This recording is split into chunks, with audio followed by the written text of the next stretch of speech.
Hello friends, आप लोग कैसे हैं दोस्तों। हमें उम्मीद है कि आप लोग स्वस्थ होंगे और अच्छे से होंगे। चलिए हम आज सचिन सर का नोट्स का सीटेट 22-23 के लिए एसएसटी सामाजिक अध्ययन का पेपर पार्ट 1 और पार्ट 2 मतलब पेपर 1 और पेपर 2 के लिए एसएसटी का वीडियो बना रहे हैं और एग्जाम्पल 91 पर इस वीडियो को अपलोड किया जा रहा है। दोस्तों डिस्क्रिप्शन में लिंक दे दिया जाएगा टेलीग्राम का। दोस्तों आप लोग वहां से जुड़िए और वहां से पीडीएफ को प्राप्त कीजिए और चैनल को सब्सक्राइब करके रखिए। दोस्तों जितना भी कमीशन का एग्ज़ाम होगा दोस्तों, कोई भी कमीशन का एग्ज़ाम होगा दोस्तों, उसका वीडियो इस चैनल पर दोस्तों अपलोड किया जाएगा। दोस्तों अच्छा लगे दोस्तों तो लाइक शेयर कमेंट कीजिए दोस्तों, जो कि थोड़ा मोटिवेशन मिले तो हम आपको अच्छे से अच्छे वीडियो को उपलब्ध करें और जल्दी करवाने का उम्मीद करेंगे दोस्तों। ठीक है दोस्तों, चलिए आज हम सचिन सर के नोट्स का एसएसटी का वीडियो बना रहे हैं दोस्तों, सामाजिक अध्ययन का। दोस्तों इससे 60 क्वेश्चन यानी 40 नंबर कंफर्म पूछा जाएगा दोस्तों। 20 बाल विकास से रहता है दोस्तों, सीडीपी का रहता है इसका दोस्तों 20 क्वेश्चन दोस्तों। चलिए आगे पढ़ते हैं दोस्तों, स्टार्ट करते हैं दोस्तों।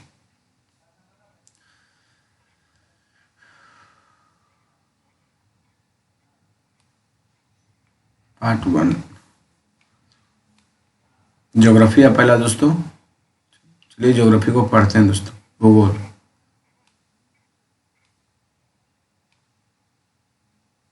खगोलीय पिंड क्लस्टियल बॉडीज सूर्य चंद्रमा तथा वे सभी वस्तुएं जो रात के समय आसमान में चमकती है खगोलीय पिंड कहलाती है। खगोलीय पिंडों को तारा कहते हैं। सूर्य भी एक तारा है। तारे के विभिन्न समूह द्वारा बनाए गए विविध आकृतियों को नक्षत्र मंडल कहते हैं। अर्सा मेजर या बिग बियर इसी प्रकार का एक नक्षत्र मंडल है। उत्तरी तारा उत्तर दिशा को बताता है, जिसे ध्रुव तारा पोल स्टार भी कहा जाता है दोस्तों। कुछ खगोलीय पिंडों में अपना प्रकाश एवं ऊष्मा नहीं होता है। कुछ खगोलीय पिंडों में अपना प्रकाश एवं ऊष्मा नहीं होती है। वे तारों के प्रकाश से प्रकाशित होते हैं। ऐसे पिंड ग्रह प्लैनेट्स कहलाते हैं। उपग्रह एक खगोलीय पिंड है जो ग्रहों के चारों ओर उसी प्रकार चक्कर लगाता है जिस प्रकार ग्रह सूर्य के चारों ओर चक्कर लगाते हैं। पौराणिक रोमन कहानियों में सौल सूर्य देवता को कहा जाता है। सौल किसे कहा जाता है दोस्तों? सूर्य देवता को। सौर शब्द का अर्थ है सूर्य से संबंधित, इसलिए सूर्य के परिवार को सौरमंडल सोलर सिस्टम कहा जाता है दोस्तों। आकाशगंगा गैलेक्सी तारे वाले खुले आकाश में एक ओर से दूसरी ओर तक फैली सफेद चौड़ी पट्टी जो एक चमकदार रास्ते की तरह दिखाई देती है। यह लाखों तारों का समूह है। यह पट्टी आकाशगंगा है। हमारा सौरमंडल इस आकाशगंगा का एक भाग है। इस प्रकार की लाखों आकाशगंगाएं मिलकर ब्रह्मांड यूनिवर्स का निर्माण करती है दोस्तों। सौरमंडल सोलर सिस्टम सूर्य 8 ग्रह प्लैनेट्स उपग्रह सैटेलाइट तथा कुछ अन्य खगोलीय पिंड क्लस्टियल बॉडी जैसे क्षुद्र ग्रह एवं उल्का पिंड मिलकर सौरमंडल सोलर सिस्टम का निर्माण करते हैं दोस्तों। सूर्य सौरमंडल के केंद्र में स्थित है। यह बहुत बड़ा है एवं अत्यधिक गर्म गैसों से बना है। सूर्य सौरमंडल के प्रकाश लाइट एवं उष्मा हीट का एकमात्र स्रोत है। सूर्य पृथ्वी से लगभग 15 करोड़ किलोमीटर दूर है। सूर्य के सबसे ज्यादा निकट तारा प्रोक्सिमा सेंचुरी है दोस्तों।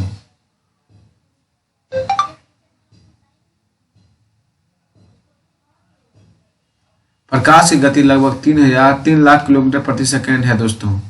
इस गति को पृथ्वी तक पहुंचने में लगभग 8 मिनट 19 सेकंड का समय लगता है दोस्तों। लगभग 500 सेकंड का समय लगता है दोस्तों। ग्रह हमारे सौर मंडल में 8 ग्रह हैं। सूर्य से दूरी के अनुसार वे हैं बुध मरकरी, शुक्र वेनस, पृथ्वी अर्थ, मंगल मार्स, बृहस्पति जुपिटर, शनि यूरेनस, नेपच्यून। सौर मंडल के सभी 8 ग्रह एक निश्चित पथ फिक्स पथ पर सूर्य का चक्कर लगाते हैं। ये रास्ते दीर्घवृत्ताकार में फैले हुए हैं। ये कक्षा ऑर्बिट्स कहलाते हैं। बुध सूर्य के सबसे नजदीक का ग्रह है। ग्रह का अपने अक्ष पर घूमना घूर्णन कहलाता है। सूर्य के चारों ओर एक स्थित कक्ष में पृथ्वी की गति को परिक्रमण कहते हैं। पृथ्वी का अक्ष खगोलीय पिंड 2003 यूवी 313 सीरस तथा प्लूटो बोने ग्रह ड्वार्फ प्लैनेट्स कहे जाते हैं। शुक्र या यूरेनस को छोड़कर सभी ग्रह घड़ी की सुइयों की विपरीत दिशा में परिभ्रमण करते हैं। इन दोनों ग्रहों की परिभ्रमण की दिशा घड़ी की सुई की दिशा में होती है। बुध मरकरी, बुध ग्रह सौरमंडल के 8 ग्रहों में सबसे छोटा और सूर्य का सबसे निकटतम ग्रह है। सूर्य का सबसे निकटतम ग्रह कौन सा है दोस्तों? बुध ग्रह है। इसका परिक्रमण काल लगभग 88 दिन है। इसका कोई उपग्रह नहीं है दोस्तों। शुक्र पृथ्वी का सबसे निकटतम और सौरमंडल का सबसे गर्म ग्रह है। वेनस प्लैनेट्स को यह नाम प्रेम और सुंदरता की देवी रोमन देवी के नाम पर दिया गया है। यह शुक्र ग्रह चंद्रमा के बाद रात के समय आकाश में सबसे अधिक चमकीला ग्रह है। इस ग्रह को पृथ्वी की बहन भी कहा जाता है क्योंकि वेनस प्लैनेट्स का द्रव्यमान व आकार पृथ्वी के आकार के लगभग बराबर है। इसका कोई उपग्रह नहीं है।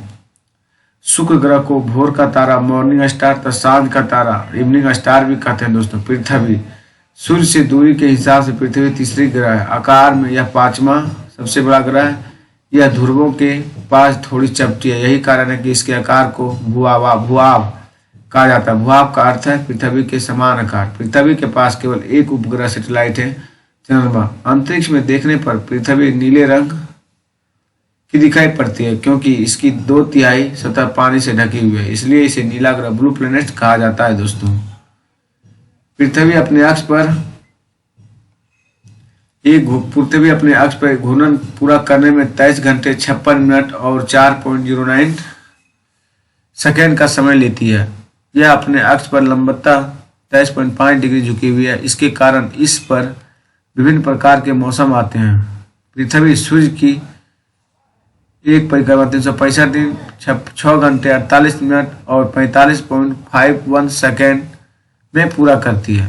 उपसौर परहेलियन, जब पृथ्वी सूर्य से बिल्कुल पास होती है तो उसे उपसौर परहेलियन कहते हैं। उपसौर की स्थिति 3 जनवरी को होती है। अपसौर अपहेलियन, जब पृथ्वी सूर्य से अधिकतम दूरी पर होती है तो यह अपसौर अपहेलियन कहलाता है। अपसौर की स्थिति 4 जुलाई को होती है। मंगल सौर मंडल में यह ग्रह दूसरा सबसे छोटा ग्रह है। मंगल ग्रह की मिट्टी में लो ऑक्साइड पाया जाता है जिससे इसका रंग लाल दिखाई देता है। इसी कारण इसे लाल ग्रह भी कहते हैं। मंगल ग्रह के 2 उपग्रह फेबोस और डिमोस हैं। मंगल को पृथ्वी से नंगी आंखों से देखा जा सकता है। बृहस्पति ग्रह जुपिटर प्लैनेट्स, बृहस्पति ग्रह आकार में हमारे सौरमंडल का सबसे बड़ा ग्रह है। यह अपने अक्ष पर सबसे अधिक तेजी से परिक्रमा करने वाला ग्रह है। यह मात्र 9 घंटे 56 मिनट में अपने अक्ष पर घूर्णन पूर्ण कर लेता है। बृहस्पति ग्रह के 67 उपग्रह। शनि ग्रह स्टर्नम प्लैनेट्स, शनि ग्रह हमारे सौरमंडल का दूसरा सबसे बड़ा ग्रह है। इस ग्रह के चारों ओर वलय और टाइटन शनि ग्रह का सबसे बड़ा उपग्रह है। शनि ग्रह के 62 उपग्रह हैं। अरुण यूरेनस ग्रह की खोज विलियम हर्शेल ने 1781 में की थी। इसे लोहिता हुआ ग्रह भी कहते हैं। यूरेनस ग्रह के 27 उपग्रह हैं। वरुण नेपच्यून ग्रह हमारे सौर मंडल का सूर्य से दूरी के अनुसार सबसे दूर का ग्रह है। यह सबसे ठंडा ग्रह। नेपच्यून ग्रह को 14 उपग्रह सैटेलाइट। कुछ आकाशीय पिंड अपने ग्रह की परिक्रमा करते हुए सूर्य की परिक्रमा करते हैं। अपने ग्रह की परिक्रमा करने के कारण इन्हें उपग्रह कहते हैं। जैसे चंद्रमा पृथ्वी की परिक्रमा करता है। यह पृथ्वी का एकमात्र प्राकृतिक उपग्रह है। मानव निर्मित उपग्रह। भारत ने आर्यभट्ट, एजुसेट और आवसन सेट नामक उपग्रह बनाया है। चंद्रमा दामून, हमारे पृथ्वी के पास केवल एक उपग्रह सैटेलाइट है, चंद्रमा। इसका व्यास डिटरमाइंड डायमीटर पृथ्वी के व्यास के केवल 1/4 है। पृथ्वी से चंद्रमा की दूरी लगभग 3,84,400 किलोमीटर है। यह हमारे पृथ्वी के सर्वाधिक निकट स्थित आकाशीय पिंड है। चंद्रमा पृथ्वी का एक चक्कर लगभग 27 दिन 7 घंटे 43 मिनट में पूरा करती है। नीलम आर्मस्ट्रांग पहले व्यक्ति थे जिन्होंने 21 जुलाई 1969 को सबसे पहले चंद्रमा की सतह पर कदम रखा। चंद्रमा का अपना कोई प्रकाश नहीं होता है, यह सूर्य के प्रकाश से प्रकाशित होता है और सूर्य के प्रकाश को परिवर्तित करता है, जो हमारी पृथ्वी पर लगभग 1.25 सेकेंड में पहुंचता है। इस प्रकाश को चांदनी मूनलाइट कहते हैं। क्षुद्र ग्रह तारों स्टार्स ग्रहों एवं उपग्रहों के अतिरिक्त असंख्य छोटे पिंड टाइनी बॉडीज भी सूर्य के चारों ओर चक्कर लगाते हैं। इन पिंडों को क्षुद्र ग्रह कहते हैं। ये मंगल, मार्स एवं बृहस्पति की कक्षाओं के बीच पाए जाते हैं। उल्कापिंड सूर्य के चारों ओर चक्कर लगाने वाले पत्थरों के छोटे छोटे टुकड़ों को उल्कापिंड कहते हैं। कभी कभी ये उल्कापिंड पृथ्वी के इतने नजदीक आ जाते हैं कि इनकी प्रवृत्ति टेंड पृथ्वी पर गिरने की होती है। इस प्रक्रिया के दौरान वायु के साथ घर्षण होने के कारण ये गर्म होकर जल जाते हैं। इन्हीं ही टूटता हुआ तारा कहा जाता है। पुच्छल तारा कॉमेट्स पुच्छल तारा अथवा धूमकेतु चट्टानों, बर्फ, धूल और गैस के बने आकाशीय पिंड होते हैं। गुरुत्वाकर्षण के कारण इस तारे का सिर सूर्य की तरफ तथा पूंछ हमेशा सूर्य से दूर बाहर की तरफ होती है, जो हमें चमकती दिखाई देती है। कुई पर मेखला यह नेपच्यून के पार सौरमंडल के आखिरी सिरों पर एक तस्तरी के आकार की विशाल पट्टी है। इसमें असंख्य खगोलीय पिंड उपस्थित हैं, जिनमें कई बर्फ से बने हैं। धूमकेतु इसी क्षेत्र से आते हैं। प्लूटो भी इसी मेखला में स्थित है। सूर्य ग्रहण एवं चंद्र ग्रहण सूर्य ग्रहण जब सूर्य और पृथ्वी के बीच चंद्रमा आ जाता है तो इस स्थिति को युति कंजक्शन कहते हैं। यह अमावस्या को होती है। इस स्थिति में चंद्रमा की छाया पृथ्वी पर पड़ती है, जिससे सूर्य ग्रहण होता है। सूर्य और पृथ्वी के बीच चंद्रमा आती है तो सूर्य ग्रहण होता है। चंद्र ग्रहण इसी प्रकार जब सूर्य और चंद्रमा के बीच पृथ्वी आ जाती है, सूर्य और चंद्रमा के बीच कौन आता है? पृथ्वी आ जाती है, तो इससे उस स्थिति को व्युति कहते हैं, यानी ऑपोजिशन कहते हैं। यह पूर्णिमा को होती है। इस स्थिति में पृथ्वी की छाया चंद्रमा पर पड़ती है। पृथ्वी की छाया चंद्रमा पर पड़ती है, जिससे चंद्र ग्रहण होता है। ग्लोबल काल्पनिक रेखा इमेजिनरी लाइन जो ग्लोब को दो बराबर भागों में बांटती है, इसे विषुवत वृत्त यानी इक्वेटर कहा जाता है। पृथ्वी के उत्तर नॉर्थ में स्थित आधे भाग को उत्तरी गोलार्ध नॉर्थर्न हिमोस्फीयर तो दक्षिणी वाले आधे भाग को दक्षिणी गोलार्ध साउथर्न हिमोस्फीयर कहा जाता है। विषुवत वृत्त इक्वेटर से ध्रुवों पोल्स तक स्थित सभी समांतर वृत्तों पैरेलल सर्किल्स को अक्षांश समांतर रेखाएं पैरेलल ऑफ द लैटिट्यूड कहा जाता है। अक्षांशों लैटिट्यूड को अंश में मापा जाता है।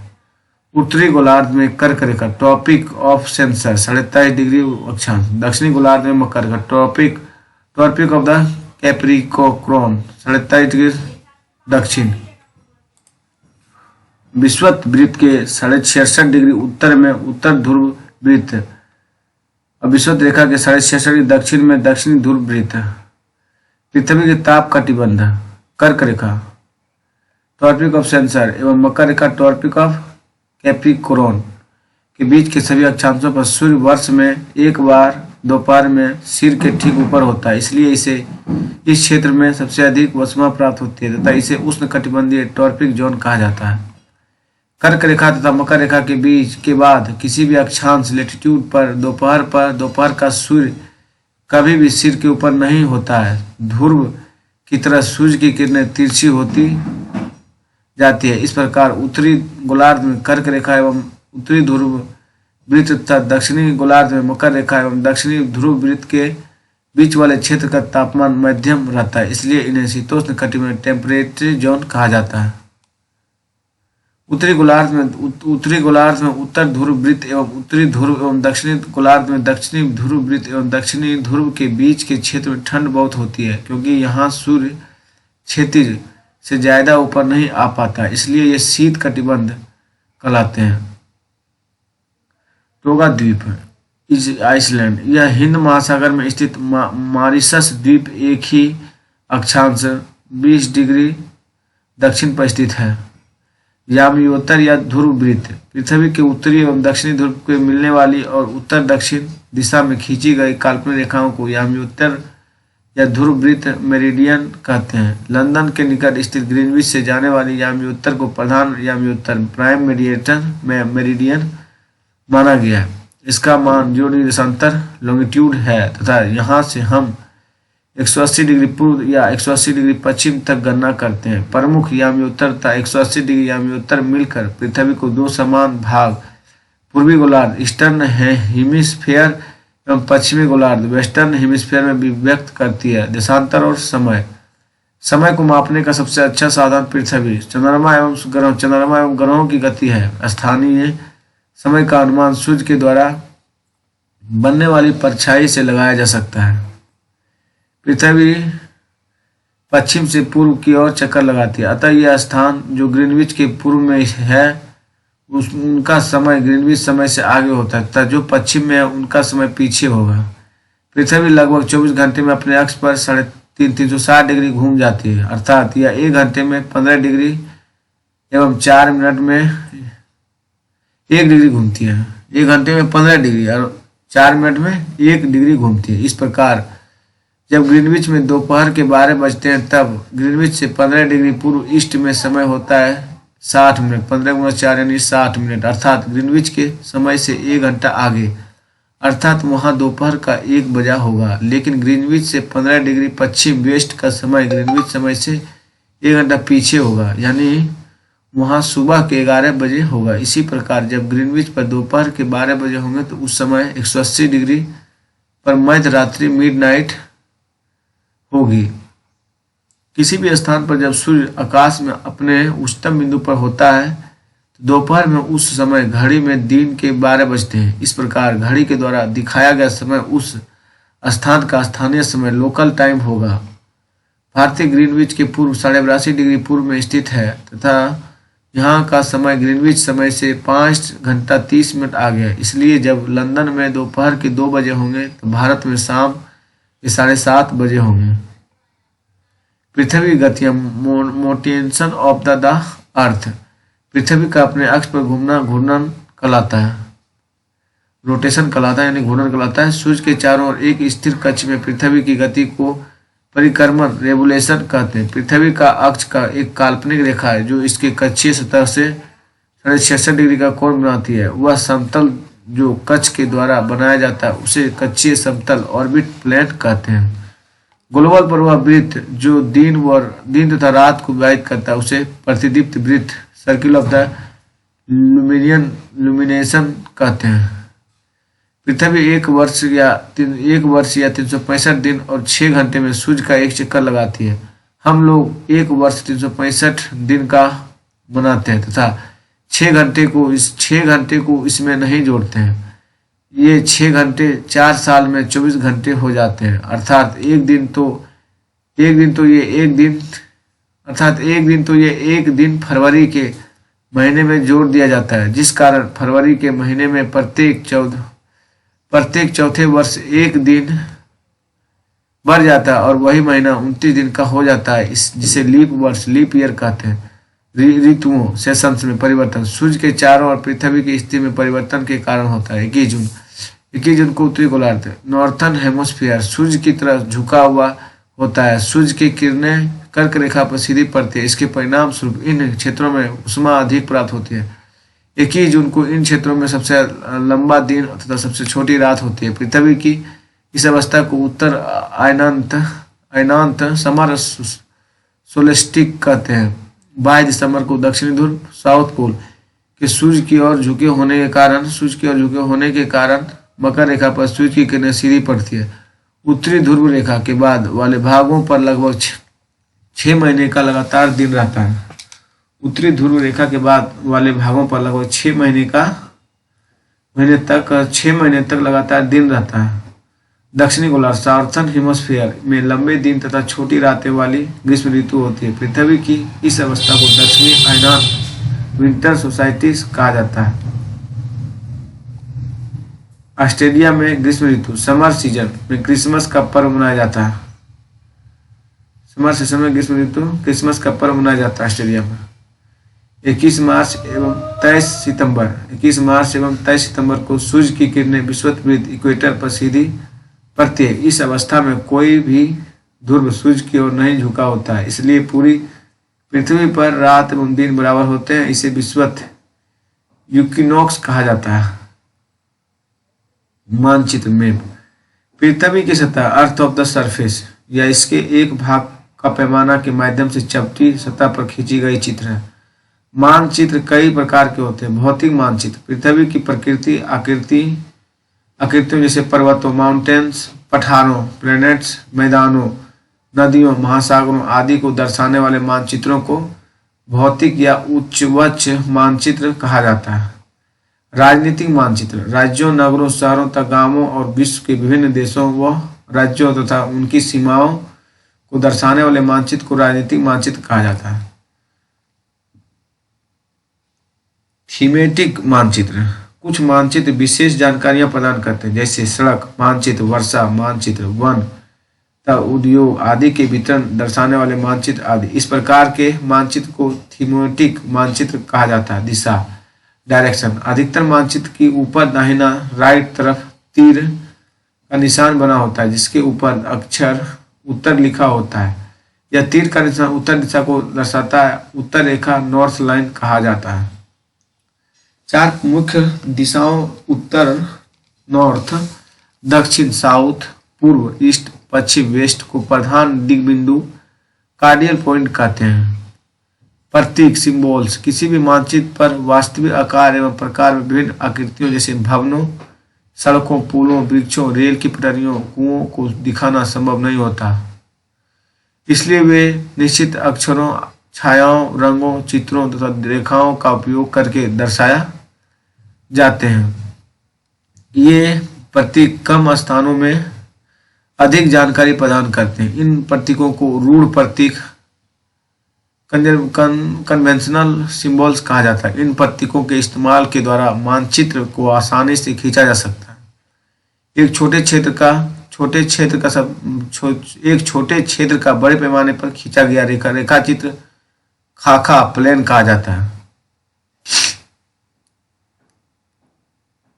महाद्वीप कॉन्टेंट पृथ्वी पर 7 प्रमुख महाद्वीप हैं। ये विस्तृत जल राशि के द्वारा एक दूसरे से अलग है। एशिया विश्व का सबसे बड़ा महाद्वीप है। यह पृथ्वी के कुल क्षेत्रफल के 1/3 भाग में फैला हुआ है। यह महाद्वीपीय पूर्वी गोलार्ध ईस्टर्न हेमिस्फीयर में स्थित है। कर्क रेखा ट्रॉपिक ऑफ कैंसर इस महाद्वीप से होकर गुजरती है।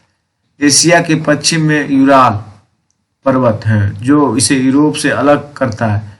यूरोप एवं एशिया के संयुक्त भूभाग को यूरेशिया कहा जाता है। विश्व के क्षेत्रफल का लगभग 29.5% भाग एशिया के पास है।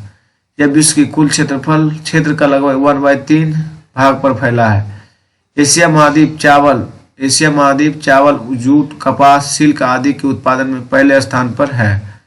सबसे बड़ा देश चीन, सबसे छोटा देश मालदीव, सबसे लंबी नदी यांगती सियांग, सबसे ऊंचा पर्वत शिखर माउंट एवरेस्ट 8,848 मीटर, सबसे बड़ी झील कैस्पियन सागर। अफ्रीका एशिया के बाद विश्व का दूसरा सबसे बड़ा महाद्वीप है। विषुवत या 0 डिग्री अक्षांश इक्वेटर इस महाद्वीप के लगभग मध्य भाग से होकर गुजरती है। अफ्रीका का बहुत बड़ा भाग उत्तरी गोलार्ध में स्थित है। यह एक ऐसा महाद्वीप है जिससे होकर कर्क, विषुवत तथा मकर तीनों रेखाएं गुजरती है।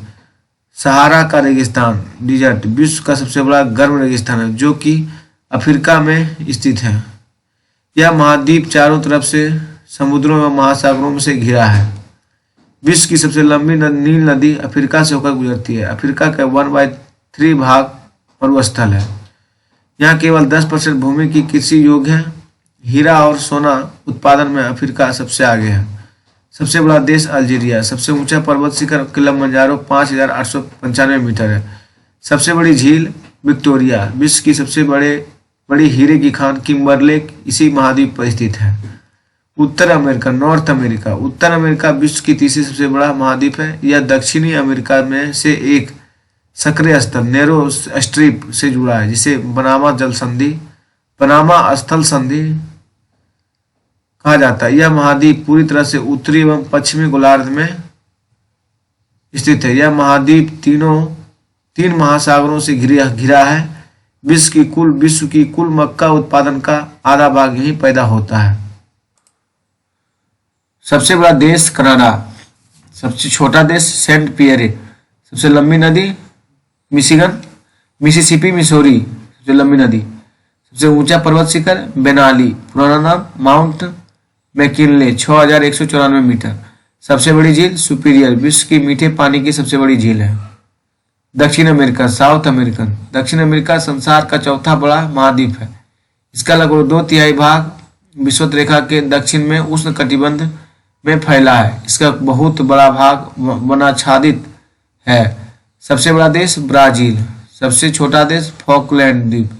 सबसे लंबी नदी अमेजन। सबसे ऊंचा पर्वत शिखर ओकागुआ। अंटार्कटिका। अंटार्कटिका संसार का 5वां बड़ा महाद्वीप है जो कि दक्षिणी गोलार्ध में स्थित है। दक्षिणी ध्रुव साउथ पोल इस महाद्वीप के मध्य में स्थित है। चूंकि यह दक्षिण ध्रुव क्षेत्र में स्थित है इसलिए यह हमेशा मोटी बर्फ की परतों से ढका रहता है। यहाँ किसी भी प्रकार का अस्थायी मानव निवास नहीं है। बहुत से देशों के शोध केंद्र रिसर्च यहाँ स्थित है। भारत के भी शोध संस्थान यहाँ है। इनके नाम मैत्री तथा दक्षिण गंगोत्री है। यूरोप महाद्वीप उत्तरी गोलार्ध का सबसे छोटा महाद्वीप है तथा विश्व का 6ठा बड़ा महाद्वीप है। इसे प्रायद्वीपों का प्रायद्वीप या यूरेशिया का प्रायद्वीप कहते हैं। यूरोप एशिया की छोटा द्वीप है। यूरोप एशिया से बहुत छोटा है। यह महाद्वीप एशिया के पश्चिम में स्थित है। आर्कटिक वृत्त इससे होकर गुजरता है। यह 3 तरफ से जल से घिरा है। ऑस्ट्रेलिया विश्व का सबसे छोटा महाद्वीप है जो कि पूरी तरह से दक्षिण गोलार्ध में स्थित है। यह चारों तरफ से महासागरों तथा समुद्रों से घिरा। इसे द्वीपीय महाद्वीप आइलैंड कॉन्टिनेंट कहा जाता है। महासागर ओशियंस। महासागर जलमंडल के मुख्य भाग हैं। ये आपस में एक दूसरे से जुड़े हुए हैं। विश्व के प्रमुख महासागर प्रशांत महासागर पैसिफिक ओशियन। प्रशांत महासागर सबसे बड़ा महासागर है। यह पृथ्वी के 1/3 भाग पर फैला है। पृथ्वी का सबसे गहरा भाग मेरियाना गर्त प्रशांत महासागर में स्थित है। प्रशांत महासागर लगभग वृत्ताकार सर्कल शेप है। एशिया, ऑस्ट्रेलिया, उत्तर एवं दक्षिणी अमेरिका इसके चारों तरफ और स्थित है। अटलांटिक महासागर अटलांटिक ओशियन। अटलांटिक महासागर विश्व का दूसरा सबसे बड़ा महासागर है। यह अंग्रेजी भाषा के एस अक्षर के आकार का है। इसके पश्चिमी किनारे पर उत्तर एवं दक्षिणी अमेरिका है तथा पूर्वी किनारे पर यूरोप एवं अफ्रीका है। व्यापार की दृष्टि से यह सबसे व्यस्त महासागर है। हिंद महासागर इंडियन ओशियन। हिंद महासागर ही एक ऐसा महासागर है जिसका नाम किसी देश के नाम पर यानी भारत के नाम पर रखा गया है। यह महासागर लगभग त्रिभुज आकार ट्रिंगल शेप का है। इसके उत्तर में एशिया, पश्चिम में अफ्रीका तथा पूर्व में ऑस्ट्रेलिया स्थित है। दक्षिण महासागर साउथर्न ओशियन।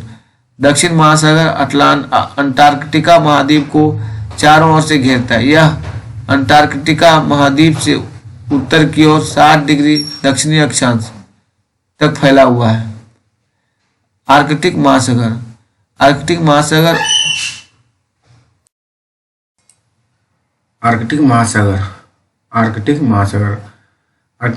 उत्तर ध्रुव वृत्त आर्कटिक सर्किल में स्थित है तथा यह उत्तर ध्रुव के चारों ओर फैला। यह प्रशांत महासागर से छिछले जल सोल्वो वाटर वाले एक सक्रिय भाग नेरो स्ट्रेच से जुड़ा है जिसे बेरिंग जलसंधि के नाम से जाना जाता है। यह उत्तर अमेरिका के उत्तरी तटों तथा यूरेशिया से घिरा है।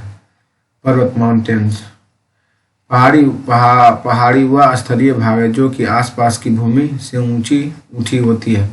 600 मीटर से अधिक ऊंचाई एवं खड़ी ढाल वाली पहाड़ी को पर्वत कहा जाता है। कुछ पर्वतों पर हमेशा जमी रहने वाली बर्फ की नदियां होती हैं जिन्हें हिमानी कहा जाता है। हिमालय, अल्प्स तथा एंडीज क्रमशः एशिया, यूरोप तथा दक्षिणी अमेरिका की पर्वत श्रृंखलाएं हैं। पर्वतों की ऊंचाई एवं आकार में भिन्नता होती है। विभिन्न प्रकार के खेल जैसे paragliding, hang gliding, river rafting तथा स्कीइंग पर्वतों के प्रचलित खेल हैं। पर्वत तीन प्रकार के होते हैं: बलित पर्वत, फोल्ड माउंटेन्स, भ्रमशोत्स पर्वत, ब्लॉक माउंटेन, ज्वालामुखी पर्वत, वॉलेंसियन माउंटेन्स।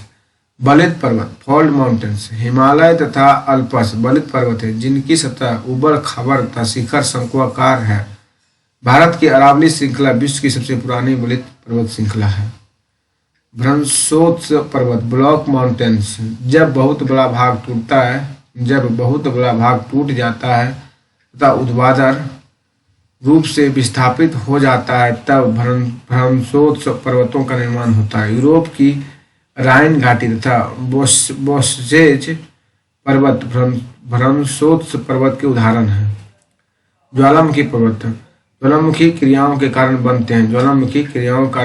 अफ्रीका का माउंट किलिमंजारो तथा जापान का फुजियामा इस तरह के पर्वतों के उदाहरण हैं।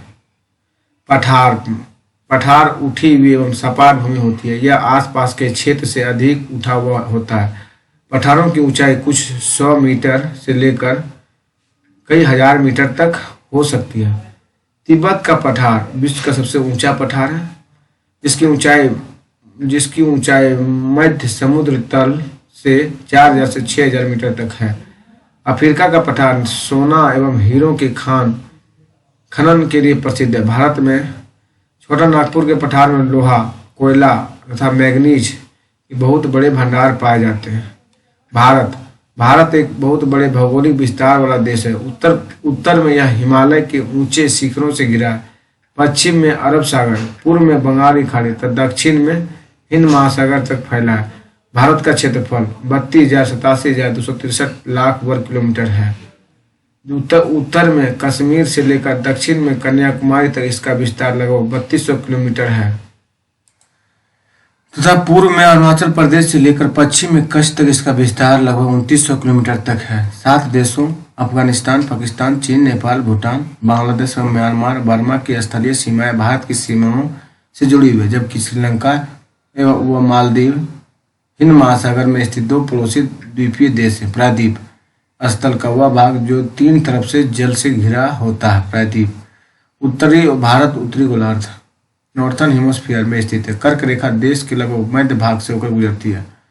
पाक जल संधि भारत को श्रीलंका से अलग करती है। जलोढ़ निक्षेप ये नदियों के द्वारा लाई गई बहुत बारीक मिट्टी होती है तथा नदी बेसिन में निक्षेपित कर दी जाती है। सहायक नदी यह नदी या सरिता जो कि मुख्य नदी में किसी भी तरह से आकर मिलती है तथा अपने जल को मुख्य नदी में डालती है। गंगा एवं ब्रह्मपुत्र नदियां विश्व के सबसे बड़े डेल्टा का निर्माण करती है, जिसे सुंदरबन डेल्टा कहा जाता है। इस डेल्टा की आकृति त्रिभुजाकार है। डेल्टा स्थल का वह भाग है जो नदी के मुहाने पर बनता है। जहाँ नदियों समुद्र में प्रवेश करती है उस जगह को नदी का मुहाना कहा जाता है। महानदी गोदावरी, कृष्णा तथा कावेरी बंगाल की खाड़ी में गिरती है। ये नदियां अपने मुहाने पर उपजाऊ डेल्टा का निर्माण करती है। बंगाल की खाड़ी में गंगा एवं ब्रह्मपुत्र नदियों के मुहाने पर सुंदरबन डेल्टा स्थित है। भारत में 2 द्वीप समूह हैं। लक्षद्वीप द्वीप समूह अरब सागर में स्थित है। ये केरल के तट से कुछ दूर स्थित प्रवाल द्वीप कोरल आइलैंड है। अंडमान एवं निकोबार द्वीप समूह भारत से दक्षिण पूर्व साउथ ईस्ट दिशा में बंगाल के खाड़ी में स्थित है। भारत के राज्य एवं राजधानी राज्य का नाम राजधानी अरुणाचल प्रदेश ईटानगर, असम दिसपुर, गुजरात गांधीनगर, केरल तिरुवनंतपुरम, बिहार पटना, झारखंड रांची, छत्तीसगढ़ रायपुर, गोवा पणजी, उत्तर प्रदेश लखनऊ, उत्तराखंड देहरादून गैरसैंण, हरियाणा चंडीगढ़, हिमाचल प्रदेश शिमला, तेलंगाना हैदराबाद, कर्नाटक बेंगलुरु, महाराष्ट्र मुंबई, पंजाब चंडीगढ़, मध्य प्रदेश भोपाल, तमिलनाडु चेन्नई, मेघालय शिलोंग, राजस्थान जयपुर, मिजोरम आइजोल, आंध्र प्रदेश हैदराबाद, उड़ीसा भुवनेश्वर, पश्चिम बंगाल कोलकाता, नागालैंड कोहिमा, सिक्किम गंगटोक, त्रिपुरा अगरतला। केंद्रशासित प्रदेश के नाम और राजधानी अंडमान और निकोबार द्वीप समूह पोर्ट ब्लेयर, चंडीगढ़, दादर और नागर हवेली, दमनदीप दमन, दिल्ली, लक्षद्वीप के कवारत्ती, पुडुचेरी के पुदुचेरी, जम्मू और कश्मीर, श्रीनगर ग्रीष्मकालीन, जम्मू शीतकालीन, लद्दाख के लिए। जलवायु क्लाइमेट, जलवायु किसी स्थान पर अनेक वर्षों में मापी गई मौसम की औसत दशा को जलवायु कहते हैं। भारत की जलवायु को मोटे तौर पर मानसूनी जलवायु कहा जाता है। मानसून शब्द अरबी भाषा के मौसम से लिया गया है, जिसका अर्थ होता है मौसम। भारत की स्थिति उष्णकटिबंध ट्रॉपिकल रीजन में होने के कारण अधिकतर वर्षा मानसून पवनों से होती है। भारत में कृषि वर्षा पर निर्भर है। किसी स्थान की जलवायु उसकी स्थिति, ऊंचाई, एल्टीट्यूड, समुद्र से दूरी तथा उच्च वर्ष रिलीफ पर निर्भर करती है। सबसे अधिक वर्षा मेघालय में स्थित मैसिन राम में होती है। प्रकृति वनस्पति, नेचुरल वेजिटेशन, घास, झाड़ी तथा पौधे जो बिना मनुष्य की सहायता के उपजते हैं उन्हें प्राकृतिक वनस्पति कहा जाता है। वन्य प्राणी, वाइल्ड लाइफ, विभिन्न प्रकार के वन्यजीव का निवास होता है। बाघ हमारा राष्ट्रीय पशु है। हमारा राष्ट्रीय पशु क्या है दोस्तों? बाघ।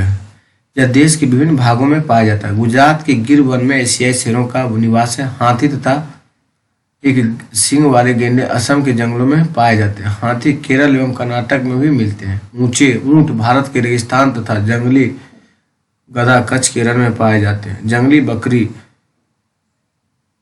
हिम तेंदुआ, भालू आदि हिमालय के क्षेत्र में पाए जाते हैं। भारत में पक्षियों की भी ऐसी ही प्रचुरता है। मोर हमारा राष्ट्रीय पक्षी है। भारत में सांपों की सैकड़ों प्रजातियां पाई जाती हैं। उनमें कोबरा एवं करैत प्रमुख हैं। कुछ पक्षी पिनटेल, बत्तख, कलियू, फ्लेमिंगो, ऑस्प्रे, लिटिल अस्ट्रिंट प्रत्येक वर्ष सर्दी के मौसम में हमारे देश आते हैं। सबसे छोटी लिटिल अस्टंट, जिसका वजन लगभग 15 ग्राम होता है, आर्कटिक प्रदेश से 8000 किलोमीटर की दूरी तय करके भारत आता है। प्रत्येक वर्ष अक्टूबर माह का पहला सप्ताह वन्य जीव सप्ताह के रूप में मनाया जाता है। प्रवासी पक्षी पेलिकन, साइबेरियन सारस, स्टॉर्क, फ्लेमिंगो, पिनटेल, बत्तख इत्यादि प्रत्येक वर्ष सर्दी के मौसम में हमारे देश में आते हैं।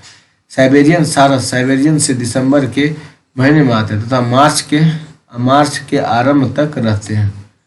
परितंत्र, इकोसिस्टम वह तंत्र होता है जिसमें समस्त जीवधारी आपस में एक दूसरे के साथ तथा पर्यावरण के उन भौतिक एवं रासायनिक कारकों, केमिकल फैक्टर्स के साथ परस्पर क्रिया करते हैं जिनमें वे निवास करते हैं। ये सब ऊर्जा, एनर्जी और पदार्थ के हस्तांतरण द्वारा संबंधित हैं। पर्यावरण, इन्वायरमेंट, जीवित प्राणी के चारों ओर पाए जाने वाले लोग, स्थान, वस्तुएं एवं प्रकृति, नेचर को पर्यावरण कहते हैं। यह प्राकृतिक व मानव निर्मित जैसे स्थल परिघटनाओं का मिश्रण है। पृथ्वी के प्रमुख परिमंडल, पृथ्वी का ठोस भाग, सॉलिड प्रोटियम, जिस पर हम रहते हैं उसे भूमंडल, लिथोस्फीयर कहा जाता है। गैस की परतें जो पृथ्वी को चारों ओर से घेरती है उसे वायुमंडल, एटमॉस्फेयर कहा जाता है, जहां ऑक्सीजन, नाइट्रोजन, कार्बन डाइऑक्साइड तथा दूसरी गैस पाई जाती है। पृथ्वी के बहुत बड़े भाग पर जल पाया जाता है जिसे जलमंडल, हाइड्रोस्फीयर कहा जाता है। जलमंडल में जल की सभी अवस्थाएं जैसे बर्फ, जल एवं जलवाष्प, वाटर वेपर सम्मिलित हैं। जीव मंडल, बायोस्फीयर एक सीमित क्षेत्र है जहां स्थल, जल एवं हवा एक साथ मिलते हैं, जहां सभी प्रकार के जीवन पाए जाते हैं। पृथ्वी की सतह को दो मुख्य भागों में बांटा जा सकता है। बड़े स्थलीय भूभागों को महाद्वीपीय के नाम से जाना जाता है तथा बड़े जलाशयों को महासागरीय बेसिन के नाम से जाना जाता है। विश्व की सभी महासागर आपस में एक दूसरे से जुड़े हुए हैं। समुद्र जल का तल सभी जगह समान होता है। स्थल की ऊंचाई को समुद्र तल से मापा जाता है जिसे शून्य माना जाता है। विश्व की सबसे ऊंचा शिखर माउंट एवरेस्ट समुद्र तल से 8,848 मीटर ऊंचा है। विश्व का सबसे गहरा भाग प्रशांत महासागर का मेरियाना गर्त है जिसकी गहराई 11,022 मीटर है। प्राकृतिक पर्यावरण, द न्यूट्रल इन्वायरमेंट, भूमि, लैंड, जल, वाटर, वायु, एयर, पेड़ पौधे, ट्रीज, प्लांट्स एवं जीव जंतु मिलकर प्राकृतिक पर्यावरण बनाते हैं। पृथ्वी की ठोस परपट्टी सॉलिड लेयर या कठोर ऊपरी परत को स्थलमंडल लिथोस्फीयर कहते हैं। ये चट्टान द रॉक्स एवं खनिजों मिनरल से बना होता है एवं मिट्टी की पतली परत से ढका होता है। यह पहाड़, पठार, मैदान, घाटी आदि जैसी विभिन्न स्थलाकृतियों वाला विषम धरातल होता है। ये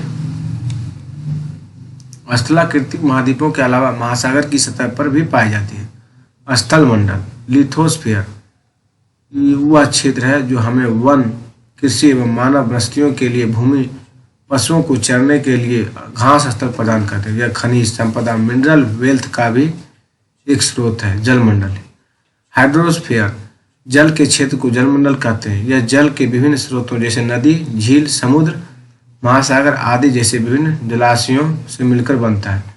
यह सभी प्राणियों के लिए आवश्यक है।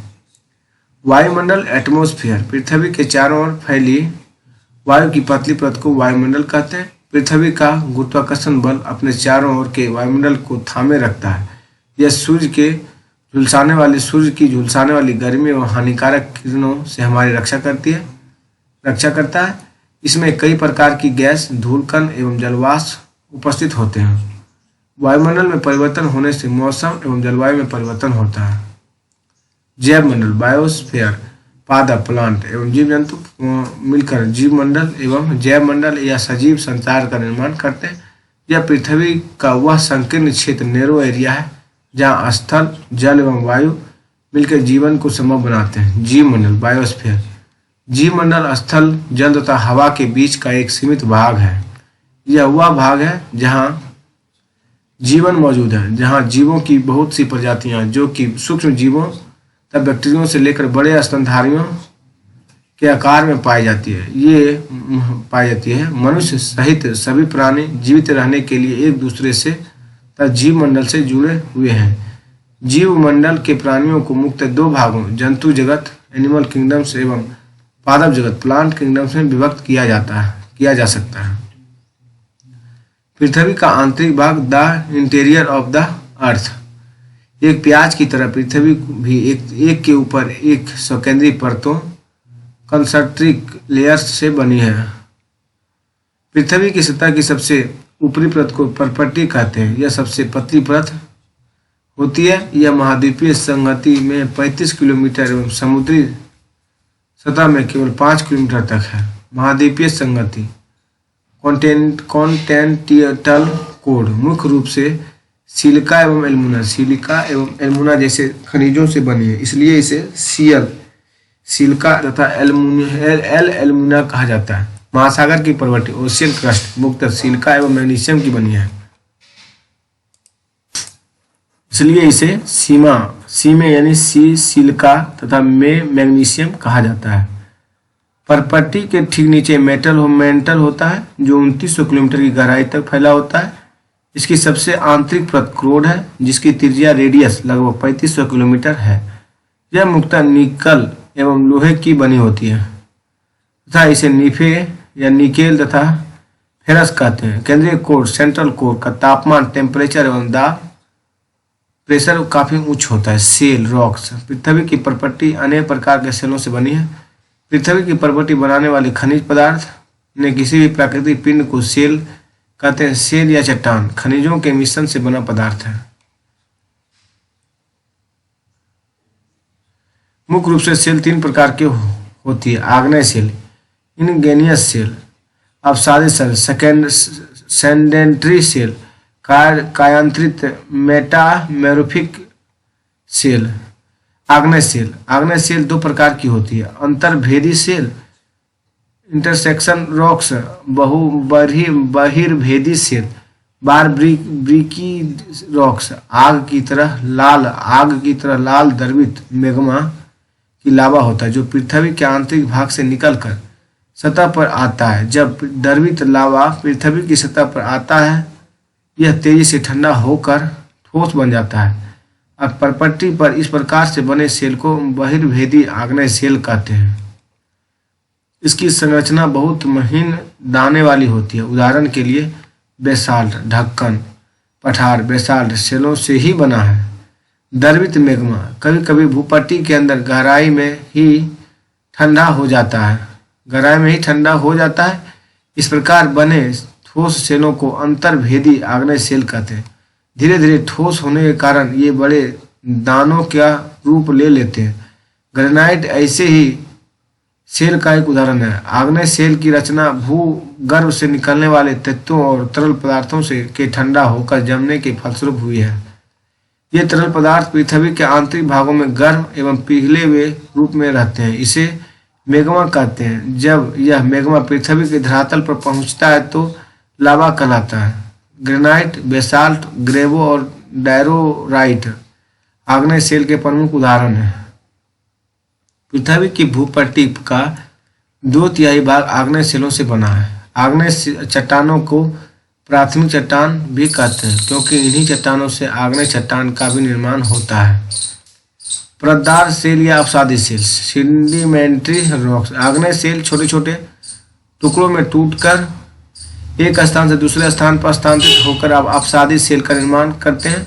पृथ्वी के ऊपर 3/4 भाग में परतदार सेल पाई जाती है। लोयस का जमाव वायु निर्मित अपसादी चट्टान का सबसे प्रमुख उदाहरण है। हिमालय पर्वत जो भारत का पहरेदार कहलाता है, इसमें अपसादी चट्टानें पाई जाती हैं। बालू का पत्थर, स्लेट, चूने का पत्थर, कोयला, खड़ियाँ, मिट्टी आदि चट्टानों अपसादी चट्टानों के उदाहरण हैं। अपसादी चट्टानों में खनिज तेल, कोयले एवं अन्य प्रकार की बहुमूल्य खनिज पाए जाते हैं।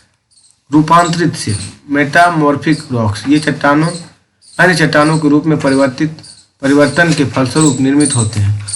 अपसादी सेल तथा आग्नेय सेल में दाब एवं ताप द्वारा परिवर्तन के फलस्वरूप रूपांतरित सेल का निर्माण होता है। जैसे भूपृष्ठ के नीचे दाब व ताप द्वारा सेल से स्लेट, डोलोमाइट तथा खनिज, खड़ियाँ, मिट्टी, चौक अत्यधिक ताप के कारण संगमरमर में बदल जाते हैं।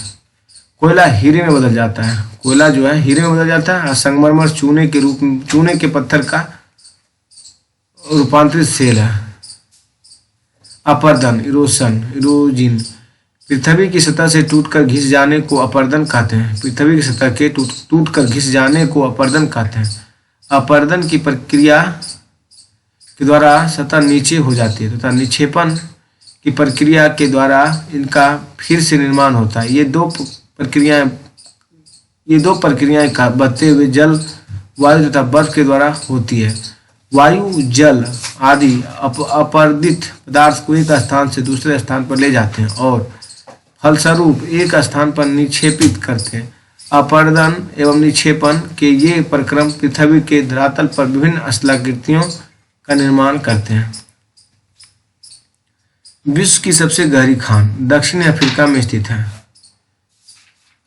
इसकी गहराई लगभग 4 किलोमीटर है। तेल की खोज में इंजीनियर 6 किलोमीटर गहराई तक खोद चुके हैं। पृथ्वी के केंद्र तक पहुंचने के लिए जो बिल्कुल असंभव है, पृथ्वी की सतह पर 6000 किलोमीटर गहराई तक खोदना होगा। पृथ्वी के आयतन वॉल्यूम का केवल 1% हिस्सा ही परपट्टी है। पृथ्वी के आयतन का केवल 1% हिस्सा ही परपट्टी है। 84% मेटल एवं 15% हिस्सा क्रोड है। पृथ्वी की त्रिज्या रेडियस 6371 किलोमीटर है। इग्नियस, लैटिन शब्द इग्नियस जिसका अर्थ होता है अग्नि, और सेडिमेंट्री, लैटिन शब्द सेडिमेंटम जिसका अर्थ होता है स्थिर। मेटामॉर्फिक, ग्रीक शब्द मेटामॉर्फो जिसका अर्थ होता है रूप परिवर्तन। जीवाश्म, सेलों के परतों में दबे मृत पौधे एवं जंतुओं के अवशेषों को जीवाश्म कहते हैं। धरातल के रूप, हिमालय, अल्पस और रॉकीज, एंडीज आदि मोरदार बलित पर्वत के प्रमुख उदाहरण हैं। भारत में विंध्याचल और सतपुड़ा पर्वत, ब्लॉक पर्वत के तथा नर्मदा व ताप्ती नदियां भ्रंश घाटी के उदाहरण हैं। भी आकारी घाटी, नदी पर्वतीय क्षेत्र में अपनी तली को काट कर उसे गहरा करती है। इससे अंग्रेजी के अक्षर भी के आकार की घाटी का निर्माण होता है। जब भी आकार की घाटी गहरी एवं सक्रिय होती है तो उसे गौर्ज कहते हैं। हिमालय पर्वत में सिंधु, सतलज तथा ब्रह्मपुत्र नदियों की गौर्ज है। जलप्रपात, जब नदी का जल ऊंचाई से खड़े हो ढाल के सहारे अधिक वेग से नीचे गिरता है तो इसे जलप्रपात कहते हैं। विश्व का सबसे ऊंचा जलप्रपात दक्षिणी अमेरिका के वेनेजुला का एंजल है। भारत के कुछ प्रमुख जलप्रपात शरावती नदी है पर जोग है, कावेरी नदी पर शिव समुद्रम, नर्मदा नदी पर कपिलधारा एवं धुआंधारा आदि है। डेल्टा नदी के सागर में गिरने से पहले विसर्प मेंढर टेढ़े मेढ़े रास्ते के कारण उसके बहने की गति अधिक धीमी पड़ जाती है। इस कारण डेल्टा का निर्माण होता है। गंगा ब्रह्मपुत्र का डेल्टा संसार के प्रमुख डेल्टाओं में से एक है। दोस्तों, गुफा एवं सुरंग। वर्षा का कुछ जल चट्टान और मिट्टी में प्रवेश कर जाता है। पहाड़ों में कहीं कहीं चूने की चट्टानें मिलती है जिसमें जल रिसकर चट्टान के भीतर पहुंच जाता है तथा रासायनिक अपक्षय द्वारा चूने को घुलाकर दूर बहा ले जाता है, जिससे पहाड़ी में गुफा या सुरंग बन जाती है। हिमानी ऊंचे पर्वतों पर जब कोई बर्फ का बड़ा खंड ढाल पर खिसकता है तो उसे हिमानी या हिमनद कहते हैं। पहाड़ी भाग में हिमानी सपाट चौड़ी खड़े ढाल वाली घाटियों का निर्माण करती है तो इनका आकार अंग्रेजी के यू अक्षर की तरह होता है। पहले से बनी भी आकारी घाटी को हिमानी यू आकार की घाटी में बदल देती है। हिमोड जब हिमानी चट्टानों को घर्षित कर उसका चूर्ण पर्वत के निचले भागों में जमा कर देता है तो उसे हिमोड कहा जाता है।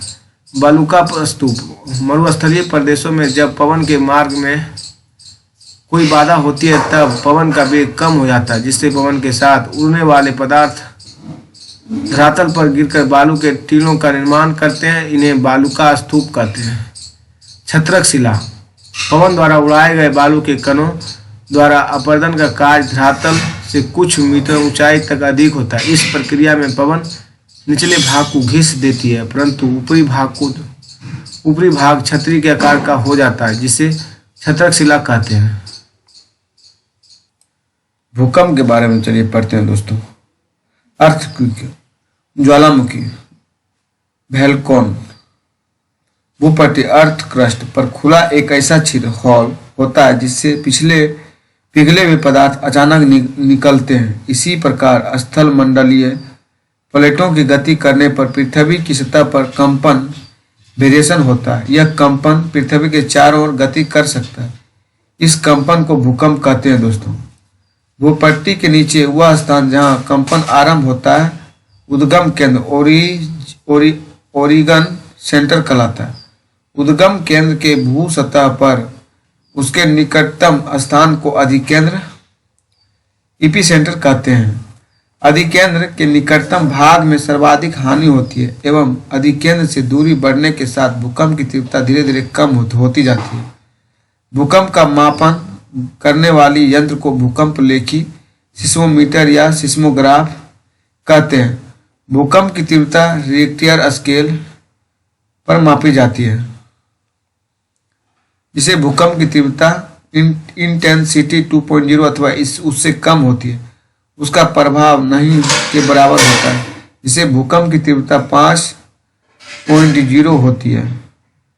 वह वस्तुओं के गिरने से क्षति पहुंचा सकता है।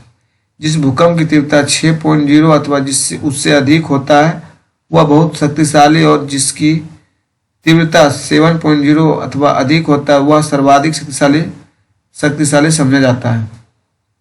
जलप्रपात वाटरफॉल दोस्तों, सबसे ऊंचा जलप्रपात दक्षिण अमेरिका के वेनेजुला का एंजल जलप्रपात है। अन्य जलप्रपात उत्तरी अमेरिका में कनाडा तथा संयुक्त राज्य अमेरिका की सीमा पर स्थित नियाग्रा जलप्रपात है और अफ्रीका में जाम्बिया एवं जिम्बाब्वे की सीमा पर स्थित विक्टोरिया जलप्रपात है। रिवर नदी के जल से दृश्य भूमि का अपरदन होता है। जब नदी किसी खड़े ढाल वाले स्थान से अत्यधिक कठोर सेल या खड्डे ढाल वाली घाटी से गिरती है तो यह जलप्रपात बनाती है। जब नदी मैदानी क्षेत्र में प्रवेश करती है तो वह मोड़दार मार्ग पर बहने लगती है। और नदी के इन्हीं बड़े मोड़ों को विसर्प कहते हैं। इसके बाद विसर्पों के किनारे पर लगातार अपरदन एवं निक्षेपण शुरू हो जाता है। विसर्प लूप के सिरों निकट आते जाते हैं। समय के साथ विसर्प लूप नदी के कट जाते हैं और एक अलग झील बनाते हैं जिसे चाप झील भी कहते हैं। नदी के उपस्थित तटों को तटबंध इम्बैंकमेंट कहते हैं। समुद्र तक पहुंचते पहुंचते नदी का प्रवाह फ्लो धीमा हो जाता है तथा नदी अनेक धाराओं में विभाजित हो जाती है जिनको वितरिका कहा जाता है। जहां नदी इतनी धीमी हो जाती है कि यह अपने साथ लाए मलबे का निक्षेपण करने लगती है। प्रत्येक वितरिका अपने मुहाने का निर्माण करती है। सभी मुहाने के अपसादों के संग्रह से डेल्टा का निर्माण होता है। सिंधु नदी तंत्र की मुख्य नदी सिंधु और सहायक नदियां झेलम, चिनाब और सतलज, रावी, ब्यास आदि है। यह नदी तंत्र जम्मू कश्मीर, हिमाचल प्रदेश और पंजाब में फैला है। सिंधु नदी का उद्गम स्थल तिब्बत में मानसरोवर झील के निकट है। गंगा नदी तंत्र की मुख्य नदी गंगा और सहायक नदियां यमुना, घाघरा, गंडक, गोमती, कोसी आदि है। यह नदी तंत्र उत्तरी मैदान के अधिकांश भाग में फैला है। गंगा नदी का उद्गम स्थल हिमालय में स्थित गंगोत्री हिमनद है। ब्रह्मपुत्र नदी तंत्र की मुख्य नदी ब्रह्मपुत्र और सहायक नदियां लोहित, दिबांग, तिस्ता आदि है। यह नदी तंत्र अरुणाचल प्रदेश और असम में विस्तृत है। ब्रह्मपुत्र नदी का उद्गम स्थल वे तिब्बत में मानसरोवर झील के निकट है। ब्रह्मपुत्र नदी चीन, भारत और बांग्लादेश में बहती है। इसे चीन में सांगपो और बांग्लादेश में मेघना और जमुना के नाम से पुकारा जाता है। दोस्तों, गंगा नदी को बांग्लादेश में पद्मा के नाम से पुकारा जाता है। नर्मदा और ताप्ती नदियों का बहाव पश्चिम की ओर होता है और वह अपने जल का विसर्जन अरब सागर में करती है। पूर्वी तटीय मैदान में महानदी गोदावरी, कृष्णा और कावेरी नदियां बहती हुई बंगाल की खाड़ी में गिरने से पूर्व डेल्टा का निर्माण करती है।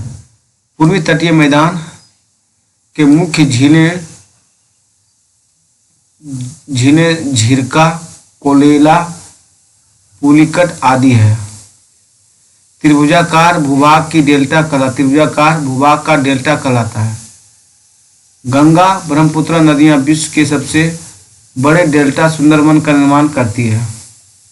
समुद्री तरंग के कार्य fraction of the sea wave, समुद्री तरंग के अपवर्तन एवं निक्षेपण तटीय स्थलाकृतियां बनाते हैं। समुद्री तरंगें लगातार सेलों से टकराती रहती है जिससे दरार विकसित होती है। समय के साथ ये बड़ी और चौड़ी होती जाती है। इनको समुद्री गुफा कहते हैं। इन गुफाओं के तटीय मेहराब बड़े होते जाने पर इनमें केवल छत ही बचती है जिससे तटीय मेहराब बनते हैं। लगातार अपरदन छत को भी तोड़ देता है और केवल दीवारों बचती है। दीवार जैसी इन आकृतियों को अस्टेक कहते हैं। हिमनद के कार्य ग्लेशियर वर्क्स, हिमनद अथवा हिमानी बर्फ की नदियां होती है। हिमनद अपने नीचे की कठोर चट्टानों से गोलाश्मी मिट्टी और पत्थरों को अपरदित कर देती है और गोलाश्मी मिट्टी एवं पत्थरों से भूदृश्य का अपरदन करती है। हिमनद गहरे गर्तों का निर्माण करते हैं। पर्वतीय क्षेत्रों में बर्फ पिघलने से उन गर्तों में जल भर जाता है और वे सुंदर झील लेक बन जाते हैं। हिमनद के द्वारा लाए गए पदार्थ जैसे छोटे बड़े सेल, रेत एवं तलछट मिट्टी निक्षेपित होते हैं। ये निक्षेप हिमनद हिमोड़ का निर्माण करते हैं। पवन के कार्य वर्क्स ऑफ द विंड, रेगिस्तान में पवन अपरदन एवं निक्षेपण का प्रमुख कारक है। रेगिस्तान में छत्रक के आकार के सेल देखे जा सकते हैं जिन्हें सामान्यतः छत्रक सेल, मशरूम रॉक कहते हैं। पवन सेल की ऊपरी भाग के अपेक्षा निचले भाग को आसानी से काटती है। इसलिए ऐसी सेल के आधार संकीर्ण एवं शीर्ष विस्तृत होते हैं। पवन चलने पर यह अपने साथ रेत को एक स्थान से दूसरे स्थान पर पहुंचाती है। जब पवन का बहाव रुकता है तो यह रेत गिरकर छोटी पहाड़ी बनाती है और इनको बालू टिब्बा कहते हैं। जब बालू कण महीन एवं हल्के होते हैं तो वायु उनको उठाकर अत्यधिक दूर ले जा सकती है। जब ये बालू कण विस्तृत क्षेत्र में निक्षेपित हो जाते हैं तो इसे लोयस कहते हैं। चीन में विशाल लोयस निक्षेप पाए जाते हैं। दोस्तों आज का वीडियो दोस्तों यहीं तक रखते हैं। खाने का टाइम हो गया दोस्तों, भूख लग गया। आप लोग को अच्छा लगे दोस्तों तो लाइक और सब्सक्राइब कमेंट कीजिए दोस्तों। उस चैनल को सब्सक्राइब कीजिए दोस्तों, जिससे मोटिवेशन हमको मिले दोस्तों। थैंक यू दोस्तों।